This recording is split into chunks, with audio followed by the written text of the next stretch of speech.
Well, there have been a ton of moving pieces at starting pitcher recently with the new addition of Tariq Skubal with Nolan Ryan in the game. I decided let's go over the top starting pitchers in MLB the Show 25 Diamond Dynasty right now. I think a lot of the recent cards added are all right cards, but none of them are really game breaking. And I still get this question all the time of what are the best starting pitchers to use? So going through my lineup, these are my starting pitchers I use right now in my rotation. I use Roger Clemens, Al Leiter, John Donaldson, Nate Pearson, and Dustin May. Roger Clemens is a no-brainer. He's a collection reward. He's a 99 overall. He's one of the best pitchers in the game. A lot of people are getting used to him now, though, because they're so used to seeing him all the time.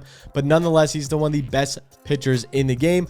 I'm a World Series player. I play on Hall of Fame, Legend, and All-Star. Those three difficulties definitely the most. If you guys play on Veteran, if you guys play on GOAT, I'm not really talking to you guys as much, but on lower difficulties, Roger Clemens is a little bit easier to see, but for the most part, for genuinely everyone, he's one of the hardest pitchers in the game. Then when we go to Al Leiter, he's an 86 overall, but I promise you this card is amazing. I see God Squads all the time still using this card. I still use this card all the time at World Series. I think he truly is one of the best pitchers in the game. He's a very, very glitchy release, which makes it really hard to see his sinker, cutter, and slider. He's an elite pitch mix. He also has a cutter and a curveball, changeup. He's elite stats for being this low overall. He's truly one of the best pitchers in the game. Then we're going to go to John Don, and I think these three are just the consensus best pitchers in the game kind of period. You could add a Randy Johnson, and who we'll go over later. You could add a few other players on the teeter mark of this line, but I think these are the three players you guys will see in competitive settings the most out of any pitchers. John Don is a bitch to play against. Lefty who throws an outlier fastball with a slider that goes up to 95, 96 miles an hour. Pair that with a slurve that's 80 miles an hour, a forkball that's 82 to 83 miles an hour, and a 95 goes up to about 97 mile an hour sinker. His stats are great all around. Obviously elite stats nonetheless. He's truly one of the best pitchers in the game and is a lefty. He's a hard delivery to see as well. These three are my three favorite pitchers in the game. Going to one of my newer favorite pitchers in the game. Obviously, again, he's a Blue Jay, so I have some Blue Jays bias, but for the most part, he truly is one of the best. I mean, he has 102 hits per nine as a starting pitcher. His stamina is a little bit low, but he throws an outlier fastball with a great sinker. He's the slider, 12 curve, and circle change. And the circle change, going from an outlier fastball to a circle change that is 78 miles an hour, is the same thing with John Don, and what makes him so good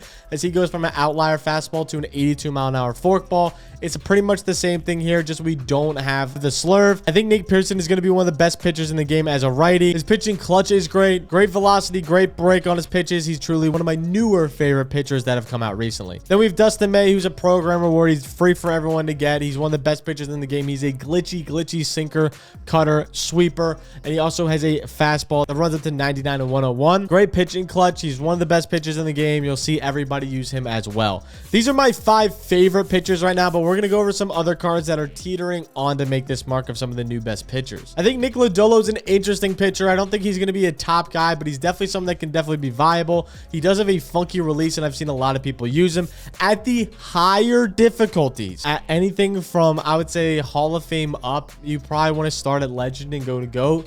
But Fernando Venezuela is one of the best pitchers in the game. If you play him on All-Star, if you play him on Veteran, he's kind of BP, aka batting practice. He's super easy to see on lower difficulties. On higher difficulties, he truly is one of the best pitchers in the game. But again, this is kind of made for the World Series ranking, which is anywhere from Hall of Fame, All-Star, and Legend. On Legend, yes. On Hall of Fame and All-Star, I probably wouldn't put him in the lineup.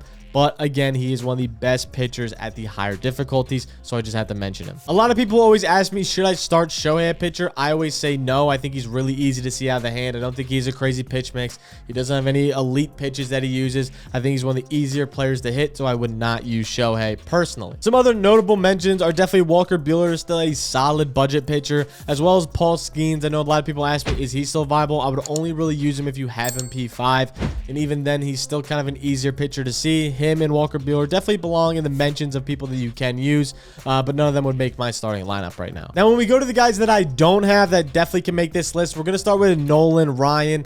He's a new player that just came out. He's going to be one of the harder pitches to see, even though his pitch mix isn't anything crazy. His release and the speed and velocity on his pitches are absolutely nuts. Nolan Ryan, year in and year out, is one of the hardest pitchers to hit, and I think he easily could crack a top 5 for almost anybody's lineup. Same thing with Pedro Martinez. The only thing he doesn't have is a sinker that definitely hurts him in the long run, but for the most part, he's a very, very good pitcher with great stats.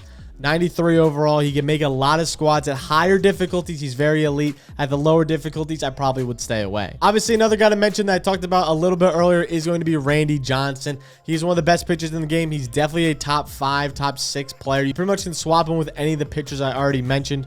Randy Johnson is one of the best pitchers. Obviously, really hard windup to see, really hard release. 102 fastball outlier. The splitter, slider, slurve is disgusting. Mixed out what he does of a 2-seam instead of a sinker. You wish it was a sinker, but the 2-seam still gets the job done.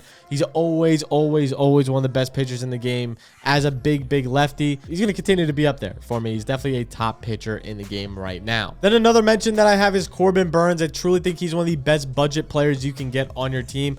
Pitching wise, he's phenomenal. I absolutely love using Corbin Burns. He had a 3.04 ERA for me, which is still very solid, and I'll take every single time. He's a great pitcher that when he gets rolling and his confidence gets very high, he's one of the hardest pitchers to hit, I promise you. And especially at like all-star difficulties, he can be very useful. Outside of that, I'm not really going to be using or facing too many other pitchers that I think should make your team. I think those are kind of the main guys that I went over that I wanted to talk about, that should be the pitchers that either can rotate into your starting lineups or that should be in your starting 5 day in and day out. Let me know who you guys are pitching down in the comments below, and if I missed anybody on the list that you've had really good success with. And also make sure to leave a like and make sure to subscribe. This is the easiest way to support the channel, and it lets me know you enjoy these style of videos. Now catch you guys next time.